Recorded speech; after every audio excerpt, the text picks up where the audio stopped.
नमस्कार प्रिय विद्यार्थियों, प्रिय साथियों, देखिएगा ज्योग्राफी की क्लास में हम बात कर रहे थे इंडियन पॉपुलेशन के बारे में और उसमें लास्ट टॉपिक आपको मैंने बताया था भाषा। पहले हम धर्म के बारे में चर्चा कर रहे थे, उसके बाद मैंने लास्ट टॉपिक बताया गया था कि अगले टॉपिक में हम भाषा के बारे में चर्चा करेंगे। और भाषा एक बहुत बड़ा टॉपिक है और भाषा के बारे में वैसे अगर कहें तो कभी प्रीलिम्स एग्जाम में तो मैंने सवाल देखा नहीं है, लेकिन मेंस एग्जाम में यहां से सवाल बन जाता है। तो आप लोगों को विशेष ध्यान रखना है और सवाल बने या ना बने, लेकिन अपन लोगों को पढ़ना है, क्योंकि सिविल सेवा के एग्जाम क्लियर करना ही आपका उद्देश्य नहीं है, बल्कि आपको सिविल सेवा में चयनित होना और सिविल सेवा में आपकी सेवा देना आपका लक्ष्य है। तो आप लोगों को सारी चीजें आनी चाहिए और सारी चीजों की जरूरत पड़ेगी। आगे जाके प्रशासन के अंदर आपको इन सारी चीजों के बारे में पता होना जरूरी है, क्योंकि यहां पर आप जो चीजें सीख रहे हैं वही बात है जिस प्रकार से आप कक्षा 3, 4, 2, 3, 4, 5, 6, 7, 8 में अगर पढ़कर जिसे आप ग्रेजुएशन में जाते हैं, ग्रेजुएशन में आपको सिलेबस मेंशन करना पड़ता है और जिस प्रकार से आपका अनुभव, पिछला अनुभव आपको याद रहता है, उसी प्रकार से सिविल सेवा आप तभी चयनित हो गए तब आपने क्या किया था, सिविल सेवा की तैयारी शुरू की थी। उसी समय आप सिविल सेवक बन गए हैं, लेकिन सिविल सेवक बनना ही आपका उद्देश्य नहीं है, बल्कि सेवा करना आपका उद्देश्य है। तो उसके लिए आप लोगों को ये जो आप मेहनत अभी आप कर रहे हैं, जो आप पढ़ रहे हैं, भाषाएं, धर्म, जात पात, ये सारी चीजें, अनुसूचित क्षेत्र, इन सब चीजों के बारे में आप पढ़ रहे हैं, तो ये आपके अग्रिम यानी कि आगे जाकर बहुत काम आने वाले हैं। ठीक है, चलिएगा, तो उनके बारे में हम चर्चा कर रहे थे। तो विशेष रूप पर भाषा पर लिखिएगा, भाषा के ऊपर लिखिएगा आप सबसे पहले, भारत एक धर्मनिरपेक्ष देश है। भारत एक धर्मनिरपेक्ष देश है। भारत में बहुत सी भाषाएं बोली जाती है। भारत एक धर्मनिरपेक्ष देश है। भारत में बहुत सारी भाषाएं बोली जाती है। भारतीय जनगणना के अनुसार भारत में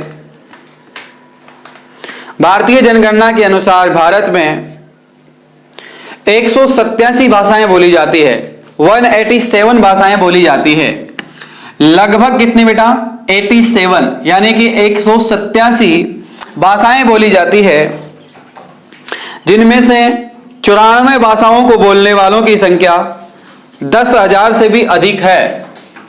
जिनमें से 94 भाषाओं को यानी कि 94 भाषाओं को बोलने वाले लोगों की संख्या 10,000 से भी अधिक लोगों की संख्या है। क्या है बेटा? 10,000 से भी अधिक लोगों की संख्या है। आगे लिखिएगा, पहली भाषा लिखिएगा, जिनमें से देखिएगा, अब आप सुनिए भाषा कौन कौन सी है आपके। पहली भाषा है इंडियो यूरोपीय भाषा। इंडियो यूरोपीय भाषा। इंडियो यूरोपीय भाषा, इसके बारे में लिखिएगा, भारत की लगभग 73% जनसंख्या, भारत की लगभग 73% जनसंख्या इसी भाषा को बोलती है। भारत की लगभग 73% जनसंख्या इसी भाषा को बोलती है, इंडियो यूरोपीय भाषा। इंडियो यूरोपीय भाषा को हम यूज करते हैं। ठीक है, जो मैं बोल रहा हूं ये भी इंडियो यूरोपीय भाषा का। आगे लिखिएगा, द्रविड़ भाषा। इसके बाद में दूसरी भाषा है बेटा, इसका नाम है द्रविड़ भाषा। नाम है बेटा द्रविड़ भाषा। द्रविड़ भाषा को लिखिएगा। यह भाषा भारत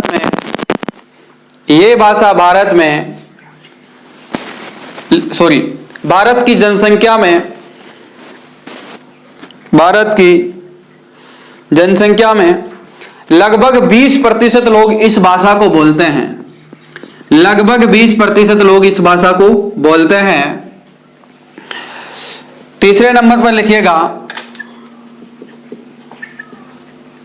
ऑस्ट्रिक भाषा। ऑस्ट्रिक भाषा की बात करें, ऑस्ट्रेलिया नहीं बेटा, ऑस्ट्रिक भाषा है ये। ऑस्ट्रिक भाषा लिखिएगा, भारत की लगभग 4.5% लोग, भारत के लगभग 4.5% लोग ऑस्ट्रियल भाषा बोलते हैं। ऑस्ट्रिक भाषा बोलते हैं। इसके बाद में लिखिएगा शाइनी तिब्बतीय भाषा। शाइनी तिब्बती भाषा। साइनी तिब्बती भाषा क्या होती है इसके बारे में लिखिएगा। भारत की लगभग 2.5% लोग इस भाषा को बोलते हैं। भारत के लगभग 2.5% लोग इस भाषा को बोलते हैं। अब इसके बाद में कौन कौन से क्षेत्रों में ये भाषाएं बोली जाती है उनके बारे में हम चर्चा करेंगे। ये एक मोटा मोटा आंकड़ा मैंने आपको लिखवाया है आप लोगों को समझाने के लिए। देखिए बेटा, मैंने बताया है कि भाषाओं के बारे में चर्चा कर रहे थे। जनगणना के अनुसार 2011 की जनगणना के अनुसार जो है पता चला है कि 187 भाषाएं भारत में बोली जाती है। कितनी भाषा बेटा? 187, जिनमें से ये बताया गया है कि 10,000 से भी अधिक लोग जो है 90 यानी कि 94 भाषाएं बोलते हैं। 94 भाषाएं बोलते हैं 10,000 से भी अधिक लोगों का समूह। तो ये समूह की बात करें तो ये भाषाएं अलग अलग होती है। अब आपको पता है कि भारत एक धर्मनिरपेक्ष देश है, यहां पर सभी धर्म के लोग निवास करते हैं, यहां पर सभी भाषाएं बोलने वाले होते हैं। अलग अलग क्षेत्र की अलग अलग भाषाएं होती है बेटा, अलग अलग लफ्ज जो होते हैं तो अलग अलग ही इस्तेमाल करने वाले होते हैं। तो इसी प्रकार से अलग अलग शब्द का मानी भी अलग अलग होता है, ठीक है। तो उसी प्रकार से आपको पता है कि हर क्षेत्र में अलग अलग भाषाएं बोली जाती है।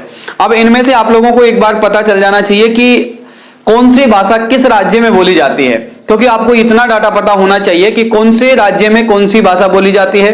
क्योंकि यहां से तो प्रीलिम्स एग्जाम में सवाल नहीं पूछेगा आपसे, मुझे पता है, क्योंकि ये तो इतना सरल है तो यहां से सवाल नहीं पूछेगा, क्योंकि ये तो आप लोगों को पता होगी। उस एग्जामिनर जानता है कि ये तो सभी जानते हैं, और अगर पूछेगा तो ये सभी को आएगा ये सवाल, आपको ही नहीं बल्कि सभी लोगों को आएगा। अगर जिन्होंने भी भाषा पढ़ी है तो उन सब लोगों को ये सवाल आएगा। लेकिन जो अब सवाल जो बनने वाला है प्रीलिम्स एग्जाम में, उस सवाल को आप समझिएगा और उस भाषा को समझने की कोशिश करिएगा और उस लैंग्वेज को समझिए कि वो कहना क्या चाह रहा है। एक बार इसको समझ लो पहले। तो देखिए बेटा, आप लोगों को पता होना चाहिए कि इंडियो यूरोपीय भाषा जो है 73% लोग बोलते हैं भारत की जनसंख्या में। अब आगे चलेंगे, मैंने ये टॉपिक इसलिए छाट के लिखाया है क्योंकि अब आगे चलेंगे तो आपको मैं बार बार ये नहीं बताऊंगा कि इतने प्रतिशत लोग थे। अब आपको याद रखना है और आपको याद हो जाएगा क्योंकि लास्ट तक चलेंगे अपन अभी।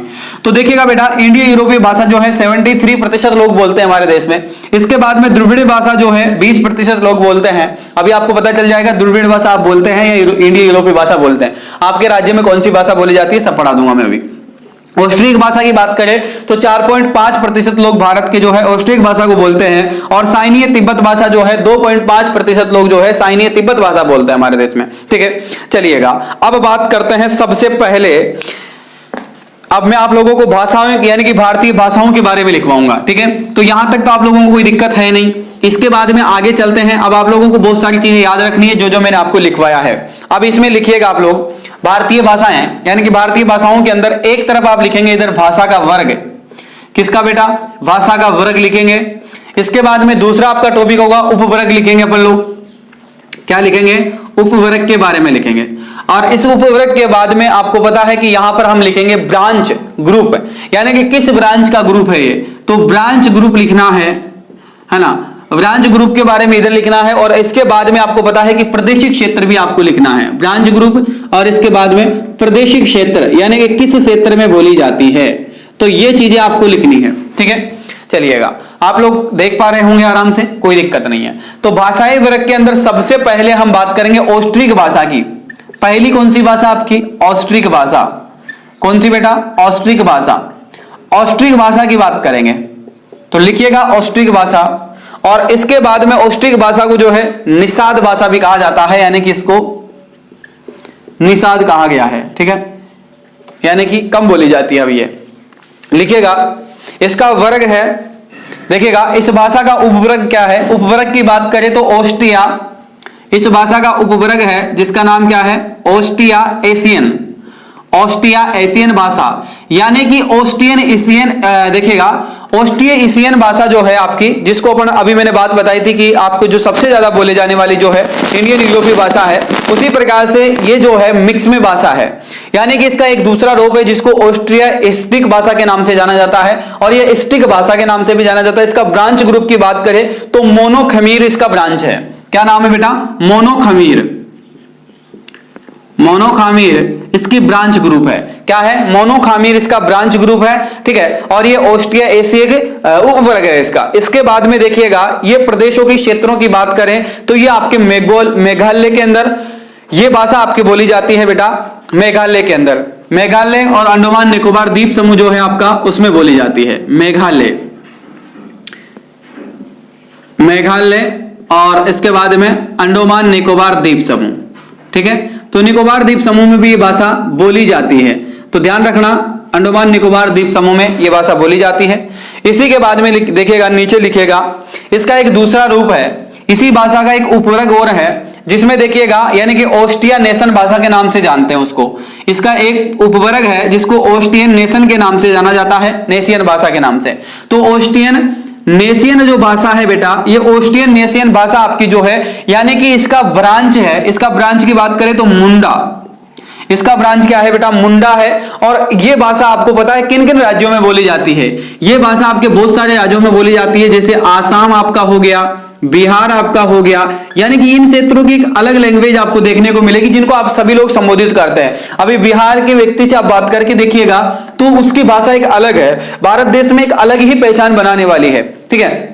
तो ये आसाम बिहार वाला इलाका हो गया, छत्तीसगढ़ झारखंड, इसके बाद में आपका छत्तीसगढ़ हो गया, झारखंड हो गया, छत्तीसगढ़ झारखंड, और इसके बाद में आपका एक मध्य प्रदेश हो गया, महाराष्ट्र हो गया, मध्य प्रदेश हो गया, महाराष्ट्र हो गया, और इसके बाद में उड़ीसा हो गया, एमपी यानी कि मध्य प्रदेश हो गया। इसके बाद में आपको पता है कि उड़ीसा हो गया, और उड़ीसा के बाद में आपको पता है एक देश और है, सॉरी एक राज्य और है जो कि पश्चिम बंगाल, पश्चिम बंगाल में भी थोड़ी बहुत ये भाषा बोली जाती है। तो बेटा देखो ये इन राज्यों के अंदर जो है मुंडा, इनकी ब्रांच ग्रुप है मुंडा, मुंडा भाषा इनका ब्रांच ग्रुप है, और ये ऑस्ट्रिया नेशन भाषाएं हैं, ठीक है, ऑस्ट्रियन नेशन भाषा के नाम से जानी जाती है, ठीक है। इससे पहले ऑस्ट्रिया एशियाटिक भाषा जो थी उसमें जो है मोनोखमीर ब्रांच थी, मेघालय और अंडमान निकोबार द्वीप समूह में बोली जाती है। उसके बाद में ऑस्ट्रिया नेशन जो है यानी कि मुंडा ब्रांच ग्रुप के जो लोग हैं वो आपके आसाम, बिहार, छत्तीसगढ़, झारखंड, मध्य प्रदेश, महाराष्ट्र, उड़ीसा, पश्चिम बंगाल इन राज्यों के अंदर बोलते हैं, ठीक है। तो ये थी आपकी पहली भाषा ऑस्ट्रिक भाषा। इसके बाद में दूसरी भाषा लिखिएगा द्रविड़ भाषा। दूसरी भाषा कौन सी है बेटा, आपकी द्रविड़ भाषा है, और द्रविड़ भाषा के बारे में लिखिएगा, देखिएगा यानी कि इसका प्रतिशत तो आपको पता ही है कि ये 4.5% लोग बोलते हैं इसको, ठीक है। इसके बाद में आप लिखिएगा द्रविड़ भाषा, द्रविड़ भाषा, द्रविड़ भाषा की बात करें बेटा तो इसको 20% लोग हमारे देश में बोलते हैं। अब देखिएगा द्रविड़ यानी कि इसको जो उपवर्ग है इसका है दक्षिणी द्रविड़, यानी कि इसका उपवर्ग क्या है बेटा, दक्षिणी द्रविड़ के नाम से भी इसको जाना जाता है, यानी कि इसका ग्रुप है दक्षिणी द्रविड़। देखो यहां पर नेशन लिखा हुआ है, यहां पर ऑस्ट्राइक लिखा हुआ है, और यहां पर द्रविड़ लिखा हुआ है। इसका मतलब आप समझते हैं, यानी कि ये भाषाओं के ग्रुप है। देखो ऐसा नहीं है कि जिस प्रकार से अभी हिंदी, संस्कृत, उर्दू, अरबी, पारसी इनके शब्द है, अब आप मान लीजिए जिस प्रकार से इनको मिश्रित कर दिया जाए तो मिश्रित करने के बाद में जैसे उर्दू के ज्यादा लफ्ज है अगर किसी किताब में, मान लो एक सपोज करिएगा, मैं आपको एक बात समझाना चाह रहा हूं, क्लियर आपको मैं एक समझाना चाह रहा हूं कि ग्रुप क्या होता है, उपवर्ग क्या होता है, ब्रांच क्या होती है, मैं ये बताना चाह रहा हूं आपको। यानी कि मानो जिस प्रकार से आप लोग हैं या फिर मैं हो, यानी कि अगर मैं एक आदिवासी या जंगली क्षेत्र से निकल कर आया हूं, अब आदिवासी या जंगली क्षेत्र से ऐसा तो है नहीं कि मैं अकेला निकल कर आऊंगा, क्योंकि वहां पर जो लोग निवास करते हैं यानी कि पूरा समूह होगा मेरा, कहीं ना कहीं मेरा वर्ग होगा, मेरा परिवार होगा कहीं ना कहीं, तो वो जो समूह है ना बेटा पूरा, वो समूह ही क्या कहलाता है, यानी कि वो ब्रांच भाषा बोलती है, यानी कि वही लोग क्या है, वो समूह है। तो ये समूह जो है ये इसका उपवर्ग होता है कि ये लोगों के समूह हुआ करते हैं। अब इन लोगों को ऑस्ट्रिया एशियन के नाम से संबोधित किया जाता है, ऑस्ट्रिया नेशन के नाम से संबोधित किया जाता है। अब इनका एक ब्रांच ग्रुप है जिसको मुंडा कहा जाता है बेटा। अब ये मुंडा आप लोग ऐसे मत समझ लेना कि वर्षी मुंडा जो आदिवासियों का मसीहा है उनको कहा जाता है, उसके बारे में कह रहे हैं, नहीं, बल्कि ये एक ग्रुप है जो मुंडा ग्रुप के जो लोग हैं, मुंडू ग्रुप के जो लोग हैं बेटा, ये मुंडा ग्रुप के लोग इन राज्यों में बसे हुए हैं, आसाम, बिहार, छत्तीसगढ़, झारखंड, मध्य प्रदेश, महाराष्ट्र, उड़ीसा, पश्चिम बंगाल। कहने का मतलब यह है, इसका सीधा सीधा शाब्दिक अर्थ यह है कि ये सब लोग एक ही परिवार के हैं, ये सब लोग क्या है, एक ही परिवार के एक ही स्थान से निकले हुए हैं, लेकिन बाद में इनकी जनसंख्या धीरे धीरे वृद्धि करती गई और जैसे जैसे इनकी जनसंख्या बढ़ती गई उसके बाद में इनमें जाति पात धर्म राज व्यवस्था इन सारी चीजें लागू कर दी गई और धीरे धीरे ये लोग बढ़ते गए, है ना। तो लेकिन पहले रियल बात क्या है कि पहले रियलिटी ये है कि ये सब लोग एक ही क्षेत्र के और एक ही परिवार के एक ही कुटुंब के थे यानी कि कह सके तो आज के लाखों हजारों सालों पहले एक ही व्यक्ति ने इन सबको जन्म दिया, यानी कि एक व्यक्ति का पूरा परिवार है जो कि आसाम बिहार छत्तीसगढ़ झारखंड मध्य प्रदेश महाराष्ट्र उड़ीसा और पश्चिम बंगाल में रहता है। अब आप ऐसे मत समझ लेना कि हम सब क्या है, यानी कि एक ही परिवार के हैं, यानी कि सर हमारी तो जाति पाति अलग है, वो आपकी जात पात अलग है, वो आपका अलग विषय है।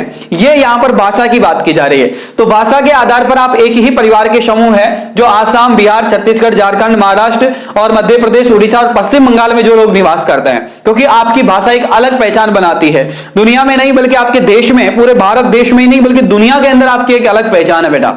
और ये सबसे ज्यादा देखो किस प्रजाति के लोग, यानी कि मुंडा, ठीक है। तो आपका ब्रांच ग्रुप है मुंडा।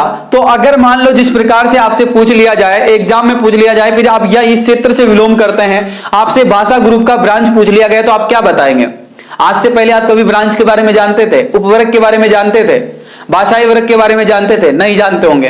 ये एक यूपीएससी मानिएगा और आप लोगों की बदौलत मानिए कि ये यूपीएससी की आप लोग तैयारी कर रहे हैं और यूपीएससी की तैयारी में आपको इन चीजों के बारे में जानकारी मिल रही है ना। आप लोगों को अपने आप पर बहुत गौरवान्वित महसूस होना चाहिए कि आज तक मैंने ये सारी चीजें नहीं पढ़ी। रियल बात है, ये आप लोगों ने आज तक नहीं पढ़ी होगी, कोई भी किताब में आपने ये चीजें नहीं पढ़ी होगी, लेकिन असलियत ये है कहानी। देखो तो देखिएगा बेटा, भाषाओं के बारे में भाषा वर्ग जो है इस प्रकार का होता है। इसके बाद में उपवर्ग जो है, यानी कि द्रविड़ भाषा का जो है 20% लोग हमारे देश में बोलते हैं। दक्षिणी द्रविड़ के नाम से भी इसको जाना जाता है, इसका उपवर्ग ये है, ठीक है।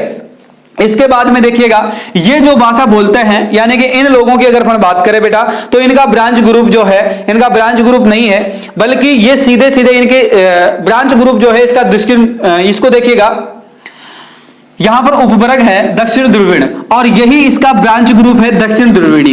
ये दक्षिण ध्रुवीण के नाम से ही जाने जाते हैं और इनका ब्रांच ग्रुप भी यही है, क्योंकि अब इसमें जो है दक्षिण ध्रुवीण, ये ध्रुवीण भाषा जो है ये आपको पता हो तो दक्षिण पूर्व और मध्य और उत्तरी, यानी कि 3 क्षेत्रों में बोली जाती थी। तो उत्तरी में अलग है, मध्य में अलग है और दक्षिण में अलग है। तो इनका ब्रांच ग्रुप भी यही है। क्या है बेटा इसका ब्रांच ग्रुप? यानी कि दक्षिणी ध्रुवीण इसका ब्रांच ग्रुप है। अब दक्षिणी ध्रुवीण ब्रांच ग्रुप में देखो कौन कौन से राज्य आते हैं जो अपनी भाषा बनाते हैं। इनमें बेटा देखो 3 राज्यों का नाम आता है। पहला आपका आता है तमिलनाडु। कौन सा बेटा आपका? पहला आपका तमिलनाडु आता है, दूसरा आपका बेटा कर्नाटक आता है और तीसरा आपका बेटा केरल राज्य आता है। यानी कि कर्नाटक, तमिलनाडु और इन राज्यों के अंदर जो है दक्षिणी ध्रुवीण भाषा बोली जाती है। कौन सी भाषा बेटा? यानी कि दक्षिण ध्रुवीण भाषा बोली जाती है। इसके बाद में देखो इनका एक दूसरा उपवर्ग है जिसको मध्य ध्रुवीण के नाम से जानते हैं बेटा। किस नाम से? मध्य ध्रुवीण के नाम से जानते हैं और मध्य ध्रुवीण जो है इनका ब्रांच है। समझ में आया? यानी कि किस प्रकार से समझ पाए आप लोग इसको? अब देखो यानी कि मध्य ध्रुवीण यानी कि इनका ब्रांच ग्रुप दक्षिणी ध्रुवीण है, जिनमें तमिलनाडु आता था, केरल कर्नाटक है और केरल राज्य है। इसके बाद में ही भाषा चेंज हो जाएगी। मध्य ध्रुवीण वाले जो राज्य हैं इनकी भाषा अलग है, यानी कि बल्कि भाषा का प्रारूप आपको एक जैसा ही मिलेगा। अभी आप देखिएगा यहां पर आपको पता होगा, यानी कि बिहारी, बंगाली, छत्तीसगढ़, आसाम, झारखंड, मध्य प्रदेश, महाराष्ट्र, उड़ीसा, पश्चिम बंगाल, इन राज्यों के लोग से आप बात करिएगा, प्रत्येक क्षेत्र के लोगों को अलग अलग आप समूह में रख दीजिएगा। ऐसा करिएगा जैसे आपके मित्र है, कोई आसाम से, कोई बिहार से, कोई छत्तीसगढ़ से, कोई झारखंड, मध्य प्रदेश, महाराष्ट्र से, उड़ीसा से, पश्चिम बंगाल से अगर कोई व्यक्ति है, उनमें सबका एक समूह बनाइए। उस समूह के साथ में आप उसको एक शब्द दीजिए।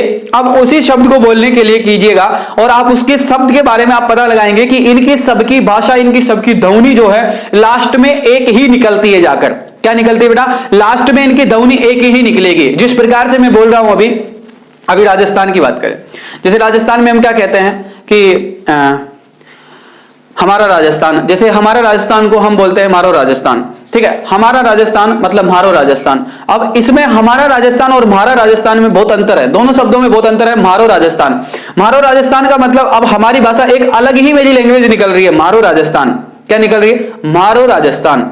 मतलब मारो राजस्थान। अब देखो एक अलग ही लैंग्वेज आपको दिखाई दे रही होगी, लेकिन मैं बोल रहा हूं हमारा राजस्थान, यानी कि मैं हिंदी भाषा में बोल रहा हूं हमारा राजस्थान, तो इसमें आप लोगों को कोई दिक्कत नहीं होगी, आप समझ जाओगे। लेकिन जैसे ही मैं बोलूंगा मारो राजस्थान, या फिर मैं वहां से आया हूं, या फिर मैं उधर जा रहा हूं, या फिर मैं वहां का काम करके आया हूं, तो अगर मैं हिंदी भी बोलूंगा तब भी मुझे मेरी राजस्थानी भाषा आप लोगों को सुनाई देगी, और राजस्थानी भाषा आप समझ पाएंगे कि ये व्यक्ति राजस्थान से या गुजरात से है ना। अब गुजरातियों की तो अलग लैंग्वेज होती है, लेकिन फिर भी राजस्थान, पंजाब, हरियाणा इन प्रदेशों से ये व्यक्ति बिलोंग करता है, आप ये से सीधे सीधे समझ जाएंगे। ठीक है, हमारी लैंग्वेज जो है थोड़ी पाकिस्तान के लोगों से मिलती है, लेकिन पाकिस्तान के लोगों ने अब जो है उर्दू, पारसी, अरबी अपना ली है, क्योंकि वो मुस्लिम कंट्री बनने के बाद में, तो अब उन लोगों से हमारी भाषा नहीं मिलती। राजस्थान की भाषा एक अलग बन गई है, राजस्थान में क्षेत्र की अलग अलग भाषाएं बोली जाती है, उनके बारे में बाद में चर्चा करेंगे। तो देखिए बेटा, मध्य ध्रुवीण की बात करें तो मध्य ध्रुवीण के अंदर देखिएगा, आपको पता है कि कौन कौन से देश आएंगे। इसके अंदर आपके आते हैं बेटा आंध्र प्रदेश। अब आंध्र प्रदेश इसके अंदर आता है, ठीक है, आंध्र प्रदेश आ गया, और आंध्र प्रदेश के बाद में आंध्र प्रदेश के बाद में आपका छत्तीसगढ़ आ गया, छत्तीसगढ़ आ गया, और छत्तीसगढ़ के बाद में आपको पता है मध्य प्रदेश के अंदर भी यही भाषा बोली जाती है। मध्य प्रदेश वासी भी इसी भाषा के अंतर्गत आते हैं, ये लोग यहाँ भी ये भाषा बोलते हैं, और यहाँ पर ये मुंडा वंश के यानी कि ऑस्ट्रियन नेशन भाषा का भी प्रयोग करते हैं कुछ लोग इनमें। ठीक है, इसके बाद में मध्य प्रदेश हो गया, झारखंड और उड़ीसा। ये झारखंड और उड़ीसा वाला जो ग्रुप है बेटा, झारखंड और उड़ीसा, अब देखो इनका पता कैसे चला। अब देखो इसमें विवाद क्या है, इसको भी मैं समझा दूंगा अभी, क्योंकि मैं इतिहास का भी स्टूडेंट रहा हूं, तो ज्योग्राफी का भी स्टूडेंट हूं, इसलिए मैं आपको आसान समझा पाऊंगा। अगर शायद मैं ज्योग्राफी का स्टूडेंट रहता और इतिहास का नहीं रहता, इतिहास पढ़ाने वाला नहीं रहता, तो शायद मैं आपको इनको समझा नहीं पाता, लेकिन मैं इसको आसान लैंग्वेज में आपको समझा दूंगा, आप चिंता मत करना। देखिएगा, मध्य ध्रुवीण भाषा में आंध्र प्रदेश हो गया, छत्तीसगढ़ हो गया, मध्य प्रदेश, झारखंड और उड़ीसा इन राज्यों के अंतर्गत आती है। इसके बाद में आपका देखो उत्तरी, यानी कि आपका एक ग्रुप है, एक समूह है, उपनाम है, जिसको उत्तरी ध्रुवीण के नाम से जानते हैं। उत्तरी ध्रुवीण जो भाषा है बेटा, इसका ग्रुप भी उत्तरी ध्रुवीण है। ठीक है, तो उत्तरी ध्रुवीण ग्रुप के अंदर देखो कौन कौन से राज्य आते हैं। तो देखो उत्तरी ध्रुवीण के अंदर जो राज्य आते हैं बेटा, उनका नाम है आपका झारखंड। उत्तरी के अंदर भी क्या कौन सा राज्य आता है, झारखंड आता है। इसके बाद में मध्य प्रदेश भी आता है इसी में, क्योंकि मध्य प्रदेश भी वही होगा, और झारखंड हो गया, मध्य प्रदेश हो गया, और इसके बाद में एक राज्य और आता है जिसका नाम है उड़ीसा, और उड़ीसा के बाद में एक राज्य है आपका जिसका नाम है पश्चिम बंगाल। क्या नाम है बेटा, पश्चिम बंगाल। अब देखो, अब आप लोगों को एक पता चला होगा एक चीज का, क्योंकि मैं इन दो ही को समझाऊंगा अभी, इसके बाद में अगले उसमें समझाऊंगा आप लोगों को। पहले इसको समझते हैं, इसकी कहानी क्या है। देखो बेटा, मैंने आपको पहले ग्रुप लिखवाए थे, जिसके अंदर मैंने पहले आपको जो है यानी कि अलग अलग लिखवाया। जिस प्रकार से मैंने सबसे पहले इंडिया यूरोपीय भाषा का जिक्र किया, जिसको सबसे ज्यादा लोग बोलते हैं, लेकिन मैंने यहां पर उसको ना पढ़ाकर पहला टॉपिक आपको ऑस्ट्रिया भाषा इसलिए पढ़ाया क्योंकि इसका और इस भाषा का संबंध है, यानी कि आपस में इन भाषाओं का संबंध है। अगर मैं इनको अलग अलग पढ़ाता तो आप समझ ही नहीं पाते, लेकिन इनको समझाने के लिए मैंने एक क्रमबद्ध तरीके से लिखने की कोशिश की है। देखो, यहां पर ऑस्ट्रियाई भाषा है जो कि 4.5% बोली जाती है, मात्र 4.5%, यानी कि इन राज्यों के अंदर पूर्ण तरीके से यह भाषा नहीं बोली जाती है। और यह भाषा जो है, यह ध्रुवीण भाषा जो है, यह भी इन राज्यों के अंदर पूरी नहीं बोली जाती। यह भी कुछ ही लोग बोलते हैं, जिनमें से मैंने बताया कि 93 भाषाएं ऐसी है जिसको 10,000 से भी अधिक लोग भारत देश में बोलते हैं। ठीक है, यानी कि 187 यानी कि 187 जो भाषाएं हैं उनको तो लोग बोलते ही सही है, यानी कि वो तो क्षेत्रीय भाषा भी उसके अंतर्गत आ गई। लेकिन आपको पता है कि मैंने बताया कि पूरा डाटा, ठीक है, कि 94 भाषाएं तो ऐसी है जिनको सभी लोग बोलते हैं, 10,000 से भी अधिक लोग बोलते हैं, तो वो तो एक ग्रुप हो गया। तो इन्हीं की बात की गई है। तो देखो बेटा, ये ऑस्ट्रिया नेशन जो भाषा है, ये मुंडा प्रजाति के लोग, मुंडा प्रजाति नहीं है ये, ना मुंडा ग्रुप है, जिसमें आसाम, बिहार, छत्तीसगढ़, झारखंड, मध्य प्रदेश, महाराष्ट्र, उड़ीसा और पश्चिम बंगाल। अब देखो, अब इस चीज को समझने के लिए फिर आप कहोगे कि सर मुंडा ब्रांच ग्रुप लिखा दिया आपने, लेकिन इसके बाद में फिर आपने यहां पर मध्य ध्रुवीण के अंदर जो है, फिर आपने आंध्र प्रदेश, छत्तीसगढ़, मध्य प्रदेश, झारखंड, उड़ीसा का जिक्र किया है, और इनका जिक्र आपने यहां भी किया है। इसके बाद में फिर आपने दक्षिण ध्रुवीण के यानी कि उत्तरी ध्रुवीण के नाम, ध्रुवीण में भी आपने इन्हीं का जिक्र किया है, झारखंड, मध्य प्रदेश, उड़ीसा, पश्चिम बंगाल। इसका कारण क्या है? देखो बेटा, एक बार आप विशेष ध्यान रखना, आप जिस भी क्षेत्र से बिलोंग करते हो, जैसे कोई मध्य प्रदेश से बिलोंग करता है, या कोई झारखंड से करता है, कोई उड़ीसा से करता है, आप जिस क्षेत्र में निवास करते हैं या फिर आप जिस जिले में निवास करते हैं, अब वहां पर एक चीज देखना, जिस जिले के अंदर आप निवास कर रहे हैं बेटा, उस जिले के बाहर जाइए आप। जैसे ही आप जैसे मध्य प्रदेश है, मध्य प्रदेश में आप घूमिएगा, भोपाल जाइएगा, अलग अलग क्षेत्रों में अलग अलग जगह पर जाइएगा। बिहार के लोग जो है यहां पर कभी बिहार के लोग जो है अलग जगहों पर जाइए, कभी आपके क्षेत्र अलग अलग है तो वहां से आपके जिलों से दूसरे जिलों में जाइएगा। अब आप जैसे ही दूसरे जिले, यानी कि कभी कभार आपको ऐसा महसूस होता है कि जैसे मैं एक जिला छोड़कर दूसरे जिले में गया, वहां की भाषा थोड़ी अलग है। अब वहां की भाषा अलग क्यों है, इसका कारण क्या है? अब जबकि मैंने बताया कि यहां पर ये सभी लोग एक ही वंश के हैं, लेकिन उनकी भाषा अलग कैसे है? तो उनकी भाषा अलग इसलिए है बेटा, क्योंकि अलग अलग क्षेत्र की भाषा अलग अलग इसलिए बताई जाती है, अलग अलग इसलिए बोले जाते हैं क्योंकि इसका कारण है। और इसका कारण क्या है कि क्योंकि ये लोग जो है यानी कि दक्षिण ध्रुवीय भाषा, यानी कि वो लोग इस भाषा को मिक्स करते हैं, उत्तरी ध्रुवीय भाषा को भी मिक्स करके बोलते हैं। ये लोग ऑस्ट्रियो नेशन वाले व्यक्ति, ये ऑस्ट्रियो नेशन वाली जो भाषा बोलते हैं, ये लोगों की अलग पहचान दिखेगी। ये जो उत्तरी ध्रुवीय जो लोग हैं इनकी अलग पहचान दिखेगी, मध्य ध्रुवीय लोगों की पहचान अलग दिखेगी, यानी कि इनकी भाषा में थोड़ा सा अंतर होगा। जैसे अभी हमारे राजस्थान की बात करता हूं, जिस जिले में मैं निवास करता हूं उसमें हम साधारण लैंग्वेज बोलते हैं। जैसे अभी मैंने कहा कि जैसे आपने कहा जैसे कि आप कहां जाके आए हो, है ना, तो अब आप कहां जाके आए हो ये लैंग्वेज हो गई कि आप कहां जाकर आए हो, तो ये तो हिंदी भाषा हो गई। लेकिन जैसे हम हमारे राजस्थानी भाषा में, यानी कि जिस क्षेत्र में मैं बिलोंग करता हूं उस क्षेत्र में हम कैसे बोलते हैं कि तू कहां जाकर आए, मतलब तू कड़े जा रहा है जो, मतलब आसियान की भाषा बोले तो यही एक लैंग्वेज हो गई, मतलब तू कड़े जा रहा है जो, तो ये एक लैंग्वेज हो गई, है ना। तो ये लैंग्वेज को तो आप समझ ही नहीं पाए होंगे, क्योंकि लेकिन इसको वही व्यक्ति समझ पाएगा जिस क्षेत्र से आप बिलोंग करते हैं। अब ये भाषा जो है मेरे क्षेत्र के सब लोग समझ जाते हैं जैसे ही मैं बोलता हूं। लेकिन यही भाषा अगर मैं जैसे पास ही के जिले में जाकर बोलता हूं, जैसे सवाई माधोपुर हो गया, अलवर हो गया, जयपुर हो गया, जयपुर में तो फिर भी समझ जाते हैं क्योंकि वो राजधानी है तो वहां पर सभी लोग निवास करते हैं। जैसे मैं श्री गंगानगर चला गया, मैं बीकानेर की चला गया, जोधपुर की तरफ चला गया, तो इन जिलों के अंदर मैं भाषा बोलूंगा ये, तो लोग मुझे अजीब सा रिएक्ट करेंगे, वो समझेंगे कि यार ये व्यक्ति कहां का है, कि ये व्यक्ति उस क्षेत्र का है, उनकी भाषा अलग है। अभी हमारे यहां पर मारवाड़ी भाषा अलग है, मारवाड़ी भाषा अलग है और हमारी अलग पहचान है ना। अभी हमारे एक टीचर है राजस्थान के अंदर, सुभाष चरण सर, जिनको आप सब जानते होंगे शायद, है ना, तो उनकी एक अलग ही भाषा है, वो अलग ही भाषा बोलते हैं क्योंकि वो उधर मारवाड़ क्षेत्र से बिलोंग करते हैं, ठीक है, तो वो उनकी अलग ही लैंग्वेज बोलते हैं, है ना। तो वो ऐसे बोलते हैं, जैसे अभी वो लाइव आते हैं, जैसे ही लाइव आएंगे तो वैसे बोलते हैं, आ जाओ सगला जल्दी, आ जाओ सगला जल्दी, जल्दी जल्दी आ जाओ। और ये सारी उनकी लैंग्वेज अलग है, ठीक है। तो मेरी लैंग्वेज अलग है। जैसे ही मैं आपको आता हूं, मैं तो ज्यादातर हिंदी में बात करता हूं, मैं मेरी लैंग्वेज वो बहुत कम बात करता हूं, लेकिन मैं आप लोगों के सामने नहीं बल्कि मैं हर जगह पर ज्यादातर हिंदी बोलता हूं, ठीक है, क्योंकि शुद्ध जो बात होती है वो आसानी से सामने वाला समझ जाए, एक क्षेत्र विशेष की जो है बात ना छुपे कि ये व्यक्ति उस क्षेत्र से बिलोंग करता है, ऐसा ना रिएक्ट हो किसी को, इसलिए। तो ये भाषाएं अलग अलग है बेटा। तो आप भी पाएंगे कि जैसे आपके जिले को छोड़कर आप दूसरे जिले में जाएंगे आपको अलग भाषा मिलेगी, यानी कि वहां पर मिश्रित है, वहां पर मिश्रण इस भाषा का है कि मध्य द्रविड़ भाषा में कुछ लोग आंध्र प्रदेश में, छत्तीसगढ़ में, मध्य प्रदेश, झारखंड, उड़ीसा, इन राज्यों में निवास करते हैं वही लोग जो लोग यहां से ये भाषा बोलते हैं। ये भाषा बोलने वाले लोगों का समूह अलग है, ये भाषा बोलने वाले लोगों का अलग समूह है, तो ये अलग अलग समूह होते हैं बेटा, इसलिए इनका आपको ऐसा अनुभव होता है। तो आप क्लियर ही इस बात को समझ पाए होंगे। अगर नहीं समझ पाए तो आप एक बार मुझे कमेंट वापस करके बताएं कि मैं समझ नहीं पाया सर इसको, ठीक है, तो मैं दोबारा समझाने की कोशिश करूंगा। इसके बाद में आगे चलते हैं, ठीक है। तो ये दो भाषाएं हो गई, इसको आप लोग आसानी से समझ पाए होंगे। अब तीसरी भाषा की बात करेंगे, ठीक है। और एक बात और विशेष ध्यान रखना बेटा, ये आपके बहुत काम आएगी, यही चीज आपके बहुत काम आएगी। ये इसलिए काम आएगी क्योंकि जब आपको कांड्र जिसको आप कहते हैं, जैसे मेरे को आंध्रा कांड्र मिला है, बिहार कांड्र मिला है, तो जब आप कांड्र सेलेक्ट करने जाते हैं या फिर आप जब ट्रेनिंग के दौरान आप तैयारी कर रहे होते हैं, तब आपको इन सब चीजों का सामना करना पड़ता है वहां पर, क्योंकि आपको इन क्षेत्रों की भाषाओं के बारे में विशेष जानकारी रखनी पड़ती है और उनके क्षेत्रों के लोगों के बारे में जिस शब्द का क्या अर्थ निकलता है उसको भी आपको देखना पड़ता है। तो ट्रेनिंग के दौरान वैसे आप लोगों को बहुत सहूलियत रहेगी अगर आप इन चीजों की नॉलेज आपको अभी से है तो, ठीक है। चलिएगा, इसके बाद में तीसरी भाषा का ग्रुप है आपका जिसको अपन बोलते हैं साइनीय तिब्बत भाषा। क्या बोलते हैं बेटा? साइनीय तिब्बत भाषा। अब साइनीय तिब्बत भाषा क्या होती है इसके बारे में देख लेते हैं थोड़ा सा।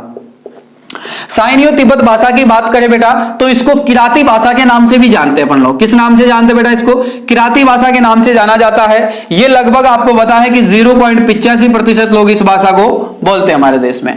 अब मैंने यही इसलिए यहां पर लिखा। अब इसका कारण भी आप जान जाएंगे अभी। तो देखिएगा बेटा, इनका उपवर्ग जो है, इनका उपवर्ग भी क्या है, शायनीय तिब्बती है। ठीक है, इनका उपवर्ग सेम है, इनका ब्रांच भी क्या है, शायनीय तिब्बती है। ठीक है, तो शायनीय तिब्बती ही इनका क्या है, ब्रांच ग्रुप है बेटा। शायनीय तिब्बती इसका ब्रांच ग्रुप है। अब ये किन किन क्षेत्रों में ये भाषा बोली जाती है, तो देखिएगा ये भाषा बोली जाती है तिब्बत और हिमालयन में। यानी कि पहला क्षेत्र है इसका जिसमें ये भाषा बोली जाती है आपकी तिब्बत और हिमालयन वाले प्रदेशों में। हिमालयन, यहां पर हिमाचल प्रदेश नहीं है, हिमालयन है। यानी कि हिमालय के जो राज्य हैं उन राज्यों के अंदर, तिब्बत और हिमालयन राज्यों के अंदर जो है, यानी कि ये शायनीय तिब्बतीय भाषा बोली जाती है। ठीक है, इसके बाद में अगर राज्यों की बात करें पर्टिकुलर, तो राज्यों के अंदर आपको पता है जम्मू कश्मीर में यह भाषा बोली जाती है, हिमाचल प्रदेश में यह भाषा बोली जाती है, और जम्मू कश्मीर हो गया, इसके बाद में हिमाचल प्रदेश हो गया, और हिमाचल प्रदेश के बाद में आपका सिक्किम राज्य हो गया। ठीक है, तो हिमाचल प्रदेश और सिक्किम के अंदर, जम्मू कश्मीर के अंदर यह भाषा बोली जाती है। ठीक है, तो आप लोग इसको समझ पाए होंगे। यानी कि इन्होंने बता दिया, पहले इन्होंने बताया कि शायनीय तिब्बत ब्रांच ग्रुप के जो लोग हैं वो तिब्बतीय हिमालयन के जो क्षेत्र हैं उन्हीं में वो लोग निवास करते हैं, तो वहां पर उस भाषा को बोली जाती है। अब तिब्बत के नजदीक जो है ना, तो उन क्षेत्रों में यानी कि वहां से लोग आए हुए हैं तो वो तो वही भाषा बोलेंगे। तो ये आपके जम्मू कश्मीर और ये हिमाचल और सिक्किम राज्य में वो निवास करते हैं वो लोग, जो कि आपके 0.85% लोग जो है इस भाषा का यूज करते हैं, जिसको शायनीय तिब्बत भाषा के नाम से जाना जाता है। अब इसमें से सबसे मुख्य भाषा है चौथी भाषा, जो कि इंडियो यूरोपीय भाषा है। ये सबसे इंपॉर्टेंट भाषा है बेटा, इंडियो यूरोपीय भाषा। इंडियो यूरोपियन भाषा की बात करें तो इंडियो यूरोपियन भाषा कौन सी है, अब इसके बारे में देख लेते हैं। तो देखिएगा इंडियन यूरोपीय भाषा जो है, इसको देखिएगा, इसका उपवर्ग की अगर बात करें अपन तो इसको इंडियो आर्यन कहते हैं। क्या कहा जाता है बेटा इसका, इंडियो आर्यन। या देखिए इंडियो आर्यन जो है, इंडियो आर्यन जिसको आप कहते हैं, यानी कि आर्य वंश जो कहते हैं जिनको आप, है ना, तो ईरानी है। और इसका जो उपवर्ग है, यानी कि सॉरी, इसका जो ब्रांच है इसको ईरानीय बोलते हैं। इस उपवर्ग को क्या बोलते हैं, ईरानीय लोग बोलते हैं ना। तो इसका उपवर्ग क्या है बेटा, ईरानीय है। और इसी के साथ में देखिएगा ईरानीय के अंदर भी कौन सा वर्ग है, तो ईरानीय के अंदर भी आपको पता होना चाहिए कि ये पारसी वर्ग है। कौन सा वर्ग है बेटा, पारसी वर्ग है। इसके बाद में भारत के बाहर, यानी कि ये भाषा जो है भारत के सभी राज्यों में लगभग बाहर बोली जाती है। ठीक है, तो ये भारत के क्या होती है, भारत के अंदर सभी राज्यों के अंदर ये भाषा बोली जाती है लगभग। ठीक है, सभी राज्यों में, लगभग भारत के सभी राज्यों में यह भाषा बोलती है। इसके अंदर भी 3 भाग है। पहला यानी कि ईरानीय पारसी भाषा जिसका प्रयोग हम लोग करते हैं आज, जिसको आप लोग हिंदी बोलते हैं, यह भाषा आपकी यही है जिसको आप ईरानीय पारसी भाषा कहते हैं। भारत के सभी राज्यों में बोली जाती है। इसका ग्रुप है, यानी कि इसका उपवर्ग है इंडियो आर्यन, और इसकी ब्रांच ग्रुप है ईरानीय, यानी कि पारसी भाषा आप बोलते हैं, तो ईरानीय भाषा के नाम से जाना जाता है। इसका दूसरा ब्रांच ग्रुप है जिसको दार्द, जिसको क्या कहते हैं, दार्द कहते हैं। दार्द का मतलब क्या होता है, दारी, दारी, यानी कि क्या होता है, दारी। अब दारी का मतलब क्या हो गया कि वो प्रदेश जिनमें से नदियां बहा करती है ना, या फिर हिमालय के जो नजदीकी जो प्रदेश है, जिनमें से आपका एक प्रदेश है जिसमें दारी यानी कि एक विशेष ग्रुप है, जिसमें जम्मू कश्मीर के अंदर ये भाषा सबसे ज्यादा बोली जाती है। एक जम्मू कश्मीर एक ऐसा राज्य है जिसमें दारी यानी कि दरिया भाषा, जो कि इंडियन आर्यन भाषा बोली जाती है। कहने का मतलब यह है, जिसको आप लोग एक वर्ग का नाम देते हो, जैसे मुस्लिम वर्ग हो गया, ठीक है, हिंदू वर्ग हो गया, तो जम्मू कश्मीर के अंदर जो भाषा बोली जाती है बेटा, उस भाषा को यानी कि दारी भाषा बोली जाती है। वहां पर लैंग्वेज कौन सी है, लैंग्वेज इंडियन आर्यन है, उनका ग्रुप क्या है, इंडियन पारसी है, यानी कि ईरानी पारसी है। इसी प्रकार से मैंने शायनीय तिब्बत, यानी कि कुछ लोग जो है इस भाषा को बोलते हैं, और कुछ लोग जो है यानी कि जम्मू कश्मीर के अंदर दारिया यानी कि दरी भाषा को बोलते हैं। ठीक है, तो ये अलग अलग क्षेत्र से आए हुए लोग हैं, इसलिए इनकी भाषा भी अलग अलग है। ठीक है, चलो इसके बाद में देखते हैं। इसके बाद में इसका तीसरा ग्रुप है इंडियो आर्यन, है ना, इसका ब्रांच है इंडियो आर्यन, और इसका ग्रुप पर इसकी ब्रांच जो है यही है। इंडियो आर्यन जो ब्रांच है, इस ग्रुप के लोग, आपको पता है कि सर्वाधिक भाषा बोली जाती है भारत के अंदर, सबसे ज्यादा भाषा बोली जाने वाली है Indo Aryan branch group. Indo Aryan यानी कि आर्य जिसको आप बोलते हैं, जो कि हिंदुत्व का प्रतीक है। आर्य जो श्री राम मर्यादम पुरुषम जिसको आप कहते हैं, मर्यादम पुरुष जिसको कहते हैं, वो भी आर्य वंशी थे। तो आर्य वंश, वैसे आपको पता है कि लोग आए कहां से थे, ये लोग जो है ये लोग बाहर से आए थे, यानी कि ईरान वाले क्षेत्र से ये लोग निकल कर आए थे, है ना। इनका एग्जैक्ट लोकेशन वही मिलती है कि ईरान वाले क्षेत्र से ये लोग निकल कर आए थे। ये लोग पहले पारसी बोलते थे, उसके बाद में ये लोग जो है धीरे धीरे अलग भाषा का प्रयोग करने लगे। जब ये यहाँ के भारत के लोग मूल जो लोग थे उनके संपर्क में आने लगे तो उसके बाद में जो है ये लोगों की भाषा परिवर्तन हो गई और उस भाषा का समूह और उस भाषा का ब्रांच क्या बन गया, उसको इंडियो आर्यन के नाम से जाने लगा। इंडिया आर्यन के नाम से कौन कौन से राज्यों में भाषा बोली जाती है? पहला राज्य अगर मैं बात करूं तो आसाम में बोली जाती है, बिहार में बोली जाती है, छत्तीसगढ़ में बोली जाती है। बिहार, आसाम और छत्तीसगढ़, बिहार, आसाम, छत्तीसगढ़, गोवा, गुजरात, हरियाणा, गोवा, गुजरात, हरियाणा, गोवा, गुजरात, हरियाणा और इसी के साथ में हिमाचल प्रदेश, हिमाचल प्रदेश और इसी के साथ में जम्मू कश्मीर, झारखंड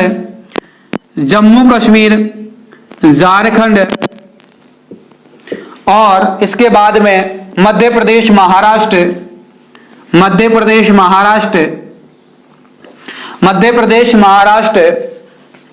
उड़ीसा, पंजाब,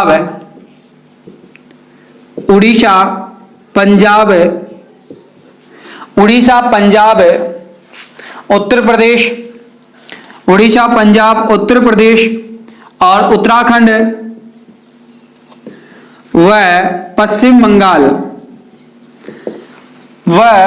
बंगाल आदि राज्यों के अंदर इंडियो आर्यन भाषा बोली जाती है। बेटा क्या बोली जाती है? इंडियो आर्यन भाषा बोली जाती है। हम लोग राजस्थानी भाषा बोलते हैं, हमारा कोई वंश, हमारा कोई वर्ग नहीं है, हमारे पूर्वजों ने अपनी स्वयं की भाषा बनाई है। ठीक है, देखो यहां पर अब आप लोग सोच रहे होंगे कि सर ने कुछ राज्यों का नाम नहीं लिखवाया यहाँ पर, जैसे यहाँ पर गुजरात का नाम नहीं आया, राजस्थान का नाम, गुजरात का नाम आ गया, राजस्थान का नाम नहीं आया इसमें। ठीक है, वैसे भी कई सारे राज्य हैं जिनमें से मिसिंग है, कई सारे राज्यों का नाम मैंने यहाँ पर नहीं लिया।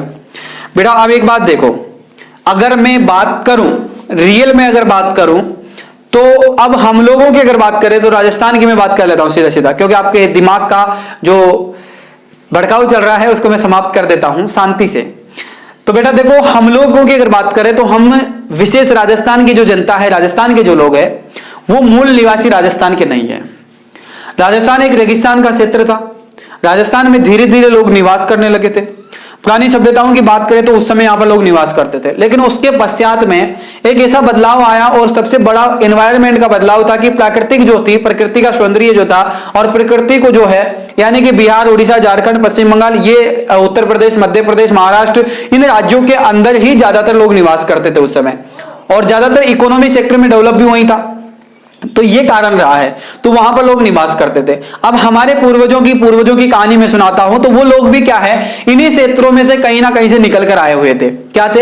इन्हीं क्षेत्रों में से कहीं ना कहीं से निकल कर आए थे। तो हमारी भाषा भी क्या है, इंडिया आर्यन भाषा ही है, क्योंकि यहां पर मैंने जिन राज्यों का नाम नहीं लिखवाया उन राज्यों के अंदर विशेष तौर पर वो भाषा नहीं बोली जाती है। इंडियन आर्यन भाषा के जो मुख्य हकदार है वो लोग आप ही है, क्योंकि आसाम, बिहार, छत्तीसगढ़, गोवा, गुजरात, हरियाणा, हिमाचल प्रदेश, जम्मू कश्मीर, झारखंड, मध्य प्रदेश, महाराष्ट्र, उड़ीसा, पंजाब, उत्तर प्रदेश, उत्तराखंड और पश्चिम बंगाल, इन्हीं राज्यों के अंदर ये भाषा बोली जाती है। यानी कि इन्हीं राज्यों के अंदर इस भाषा का जन्म हुआ है और इन्हीं राज्यों के अंदर इस भाषा को बोली जाती है। लेकिन इस भाषा में ऐसा नहीं है कि इन भाषा के अंतर्गत हम भी आते हैं। हम क्यों आते हैं? क्योंकि हम लोग भी यहीं से निकले हुए हैं, कहीं ना कहीं से हम निकले हुए हैं। जैसे गुजरात से राजस्थान में कुछ लोग आए हुए हैं, हरियाणा से कुछ लोग आए हुए हैं, ठीक है। इसी के बाद में उत्तर प्रदेश, मध्य प्रदेश, महाराष्ट्र से भी कुछ लोग हमारे देश मतलब राजस्थान में आए हुए हैं, ठीक है। और खासतौर पर पश्चिम बंगाल से भी काफी लोग आए हैं। यहां से पंजाब से ऊपरी तरीके से, यानी कि पंजाब से भी कई लोग हमारे देश में आए हुए, राजस्थान में आए हुए हैं, सॉरी। तो ये इस प्रकार की कहानी है इनकी। तो इस प्रकार से आप ये स्टोरी को समझ पाए होंगे और आई होप मुझे इस बात को जानकर बड़ा गर्व होगा कि आप लोगों ने भाषाओं के बारे में अच्छे से अध्ययन किया और भाषाओं को आपने समझने की कोशिश की। और शायद आपको इससे पहले जानकारी नहीं थी, तो आप लोग एक बार मुझे कमेंट करके जरूर बताएं कि सर हम इसके बारे में पहले नहीं जानते थे और पहली बार हमने भाषाओं के बारे में अध्ययन किया। बस भाषाओं के बारे में आप सामान्य जानते होंगे कि भाषा बोली जाती है, हिंदी, अंग्रेजी, उर्दू, अरबी, पारसी, ये भाषा तो आप जानते होंगे। लेकिन भाषा का असली प्रायरूप क्या है और क्षेत्रीय बंटवारा क्या है, तो उनका ग्रुप क्या है, ब्रांच ग्रुप क्या है, तो डीपली और डिटेल से पढ़ने के लिए आप सभी को थैंक यू और धन्यवाद। फिर अगली क्लास में मिलेंगे बेटा। भारत की अनुसूचित जनजातियों के बारे में हम चर्चा करेंगे, जिनमें से आखिर तक कौन सी जातियां रही है उनके बारे में और उन सारी चीजों में चर्चा करेंगे। तो अब आप लोग मुझे अनुमति दें, तब तक के लिए आप सभी से अनुमति चाहूंगा।